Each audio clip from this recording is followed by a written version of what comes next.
Hello students. BA द्वितीय वर्ष के अंतर्गत हम अलाउद्दीन खिलजी के बारे में पिछली कुछ क्लासेस में चर्चा कर रहे थे और पिछली क्लास में हमने अलाउद्दीन खिलजी की प्रशासनिक व्यवस्था के बारे में बात की थी। आज की क्लास में हम अलाउद्दीन खिलजी के आर्थिक सुधारों के बारे में चर्चा करेंगे। तो अलाउद्दीन खिलजी ही मध्य भारतीय इतिहास का ऐसा प्रथम शासक था जिसके द्वारा आर्थिक सुधार किए गए और यही वजह है कि लेनपुल नामक इतिहासकार ने अलाउद्दीन को एक महान राजनीतिक अर्थशास्त्री कहा है। अलाउद्दीन के आर्थिक सुधार थे, उनके पीछे कुछ कारण थे और ये कहा जाता है कि अलाउद्दीन को आर्थिक सुधारों की आवश्यकता इसलिए महसूस हुई क्योंकि उसे अपने साम्राज्य विस्तार की महत्वाकांक्षा की पूर्ति के लिए और निरंतर हो रहे मंगोल आक्रमणों के कारण एक विशाल सेना की आवश्यकता थी। फरिश्ता के अनुसार सुल्तान के पास लगभग 50,000 दास थे जिन पर अत्यधिक खर्च होता था। इन तमाम खर्चों की दृष्टिगत रखते हुए अलाउद्दीन ने एक नई आर्थिक नीति का निर्माण किया और अलाउद्दीन के आर्थिक सुधारों में सेना की बहुत महत्वपूर्ण भूमिका रही।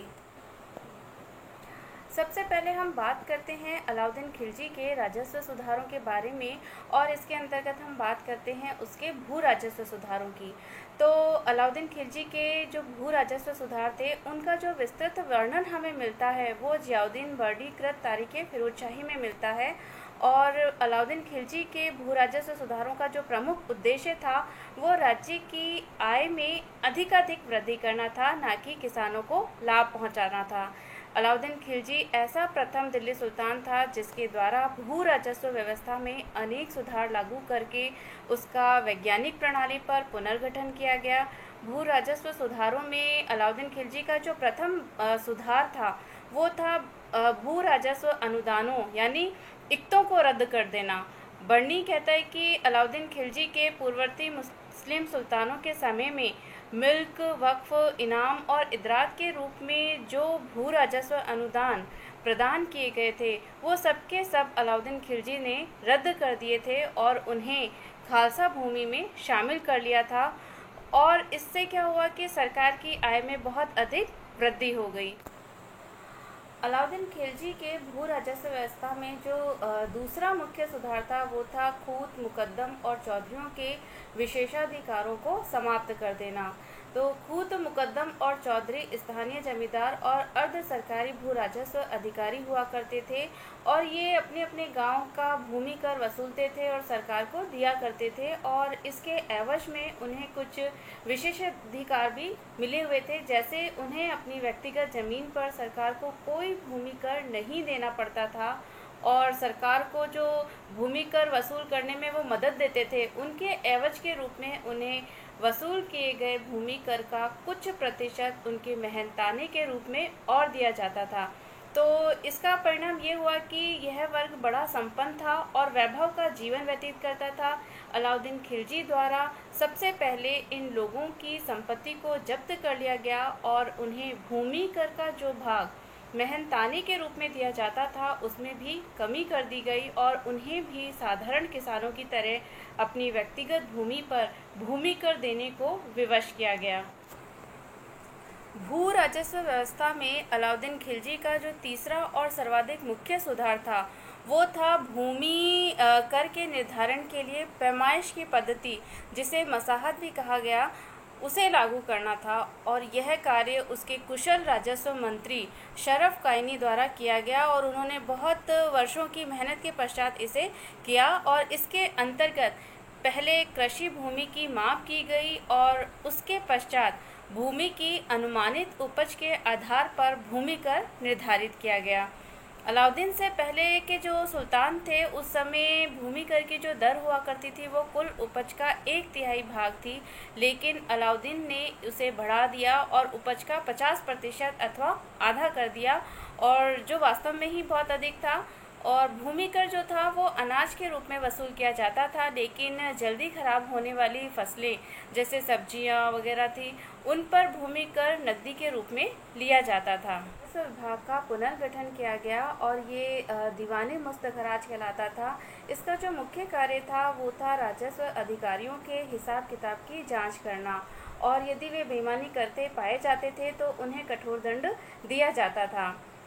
इससे विभाग में भ्रष्टाचार और घूसखोरी को रोकने की दृष्टि से इसके कर्मचारियों को अन्य कर्मचारियों की तुलना में अधिक वेतन दिया गया, लेकिन जब विभागीय लोग बेईमानी से बाज नहीं आए तो सुल्तान ने उन्हें कठोर दंड देने की नीति अपनाई। जो लोग समय पर पूरा राजस्व वसूल करके जमा नहीं करा पाते अथवा रिश्वत लेते पकड़े जाते, उन्हें वर्षों तक कारागार में बंदी जीवन बिताना पड़ता। और कुतुबुद्दीन मुबारक खिलजी द्वारा ऐसे हजारों लोगों को रिहा किया गया जेल से, जो कि जरा सी बेईमानी करते हुए अलाउद्दीन के शासनकाल में जेल में बंद कर दिए गए थे।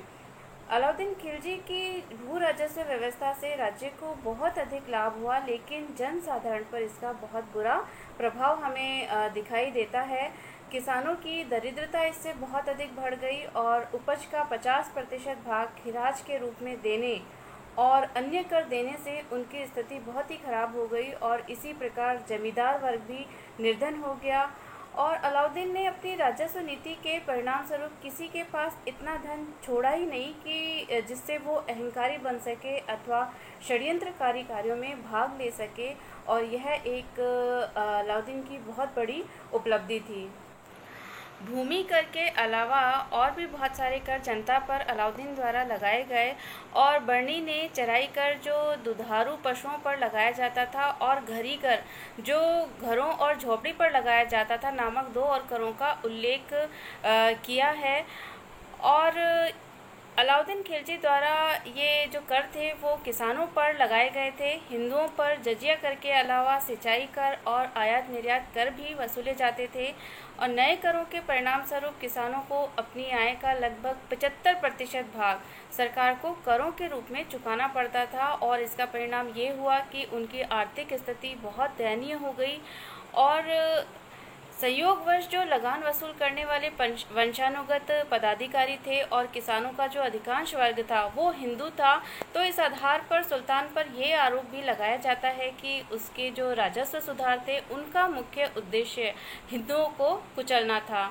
खुम्स कर 4/5 भाग राज्य के हिस्से में और 1/5 भाग सैनिकों को मिलता था।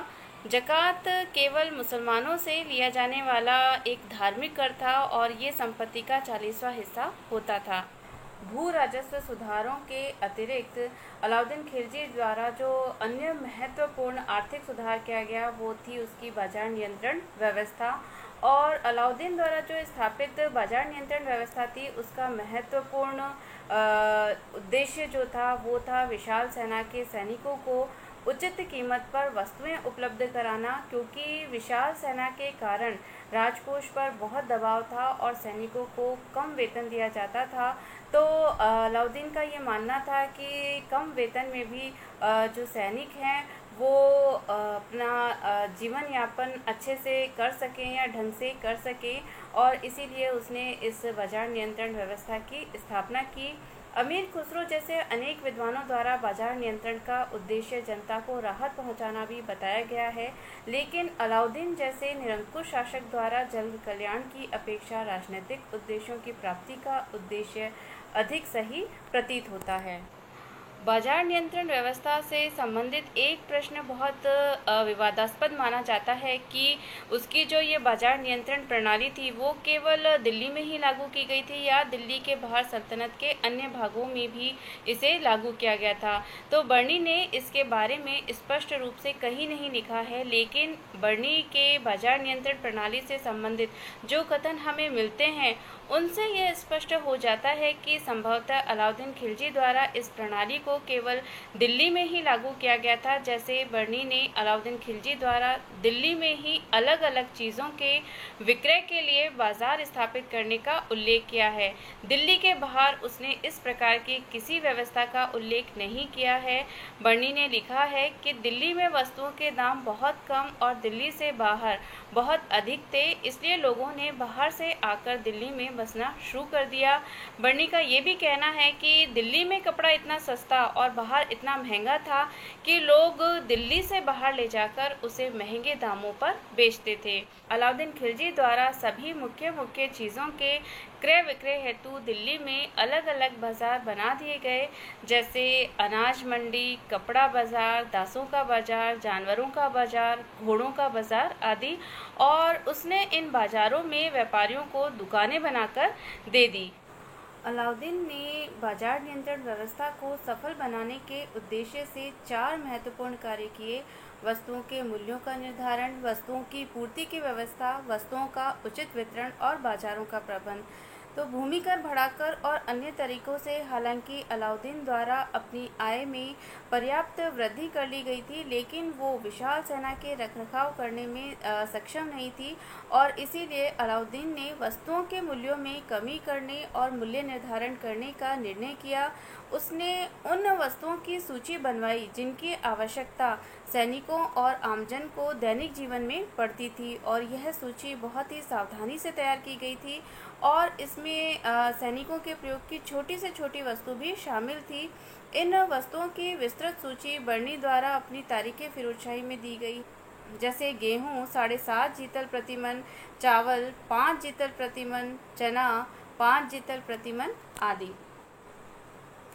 अलाउद्दीन ये बहुत ही अच्छी तरह से जानता था कि यदि वस्तुओं को सही समय पर बाजार नहीं पहुंचाया गया और किसी भी वस्तु का यदि बाजार में अभाव उत्पन्न हो गया, तब उसके मूल्य को स्थिर रखना असंभव होगा। इसलिए अलाउद्दीन ने बाजार में वस्तुओं की पूर्ति बनाए रखने के लिए बहुत सारे महत्वपूर्ण कार्य किए, जैसे वे वस्तुएं जो राज्य में ही उत्पन्न की जाती थी उनकी पैदावार बढ़ाने की व्यवस्था की गई। जो वस्तुएं अन्य प्रदेशों से मंगाई जाती थी उनको मंगाने की उचित व्यवस्था की गई। जो वस्तुएं राज्य में उपलब्ध नहीं थी उन्हें विदेशों से मंगाने का प्रबंध किया गया और वस्तुओं को एकत्रित करने के लिए बड़े बड़े गोदामों का निर्माण किया गया। बाजार नियंत्रण व्यवस्था के अंतर्गत सबसे ज़्यादा जो ध्यान दिया गया वो अन्न पर दिया गया, और अन्न जो था वो मुख्यतः दोआब से मंगवाया जाता था और अन्न को उचित मूल्य पर प्राप्त करने के लिए सुल्तान ने किसानों पर बहुत भारी कर लगाए। कर को देने के लिए किसानों को उपज सस्ते दामों पर जल्दी बेचनी पड़ती थी और कर के रूप में भी अन्न को ही लिया जाता था। गांव में महाजनों को और नगरों में व्यापारियों को अन्न एकत्रित करने की अनुमति नहीं थी और सरकार को किसानों से नियमित अन्न इसी तरह से प्राप्त होता रहता था। इसी अन्न को बाजार में निर्धारित मूल्य पर बेचा जाता था। अन्न की तरह ही जो अन्य वस्तुएं थी उनकी पूर्ति का प्रबंध भी किया जाता था और सुल्तान अलाउद्दीन कपड़ा जो था वो बंगाल से और गुजरात से मंगवाता था। व्यापारियों का लाभ भी सरकार द्वारा पहले ही निश्चित कर दिया जाता था। सुल्तान बंजारों की सहायता से अरबी और तुर्की घोड़ों को खरीदा करता था। आपूर्ति व्यवस्था की तरह ही अलाउद्दीन ने वितरण व्यवस्था पर भी पूरा ध्यान दिया और उसका भी समुचित प्रबंध किया। प्रत्येक क्षेत्र की जनसंख्या के अनुसार क्षेत्र के बाजार में माल उपलब्ध कराया जाता था। प्रत्येक व्यापारी को उतना ही माल दिया जाता था जितना कि उस दुकानदार के क्षेत्र के उपभोक्ताओं के लिए आवश्यक था। उपभोक्ताओं को आज्ञा पत्र, जो कि आधुनिक राशन कार्ड के समान होते थे, वो दिए जाते थे और उन्हीं के हिसाब से उन्हें वस्तुएं मिलती थी। अलाउद्दीन ने अत्यंत सक्षम बाजार की भी व्यवस्था की और उसने अनेक पदाधिकारियों की नियुक्ति की और इस व्यवस्था का जो सर्वोच्च अधिकारी था वो दीवान रियासत कहलाता था। उसके कार्यालय में प्रत्येक व्यापारी को अपना नाम दर्ज कराना पड़ता था, जो कि आधुनिक पंजीकरण के समान ही हुआ करता था। दीवान रियासत के अधीन प्रत्येक बाजार में शहना होते थे और शहनाई जो मंडी था उसका कार्य था बाजार की संपूर्ण व्यवस्था को देखना। शहना के अधीन बरीद हुआ करते थे और ये लोग घूम घूम कर बाजार के विषय में रपट तैयार करते थे और फिर शहना को देते थे। शहना उस रपट को दीवान रियासत को दिया करता था, दीवान रियासत उसको सुल्तान को देता था। इसके अलावा गुप्तचरों से भी सुल्तान को बाजार की सूचनाएं मिलती रहती थी।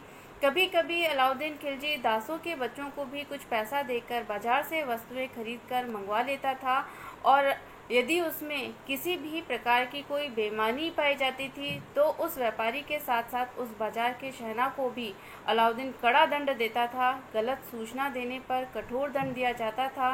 सुल्तान द्वारा व्यापारियों की और भी पूरा ध्यान केंद्रित किया गया और समस्त व्यापारियों की सूची बनाकर उन्हें अनुमति पत्र दिए गए। व्यापारियों से इस आशय के लिखित प्रतिज्ञा पत्र भी लिए गए कि उपयुक्त समय पर आवश्यक परिमाण में सामान लाकर नियंत्रित मूल्य पर उसकी बिक्री करेंगे। अलाउद्दीन ने दलाल बनने पर भी कठोर दंड का निर्धारण किया। अलाउद्दीन खिलजी ने बाजार नियंत्रण प्रणाली की कुशलता हेतु कठोर दंड का भी निर्धारण किया था और उसने जिस बाजार नियंत्रण नीति को अपनाया था उसका पालन न करने वाले व्यक्तियों को बहुत कठोर दंड दिया जाता था। बर्नी ने लिखा है कि यदि कभी कोई व्यापारी कम तोलता था तो उसके शरीर से उतने ही भार का मांस काट दिया जाता था। इसलिए व्यापारियों का कम तोलने, अधिक मूल्य लेने अथवा किसी अन्य प्रकार की बेईमानी करने का साहस नहीं था। तो बात की जाए अगर बाजार नियंत्रण प्रणाली के मूल्यांकन की, तो बिना वेतन बढ़ाए एक विशाल और शक्तिशाली सेना का संगठन और रखरखाव करना इस नीति की सफलता का सूचक कहा जा सकता है। अकाल, दुर्भिक्ष और सूखे के अन्य दिनों में भी अनाज का उचित भंडार होने से अन्न की कभी कमी नहीं हुई। अन्न की कमी न होने से मूल्य हमेशा स्थिर रहे और इस तरह जनता को उन कष्टों का सामना नहीं करना पड़ा जो कि साधारणतः अकाल के दिनों में करना पड़ता था।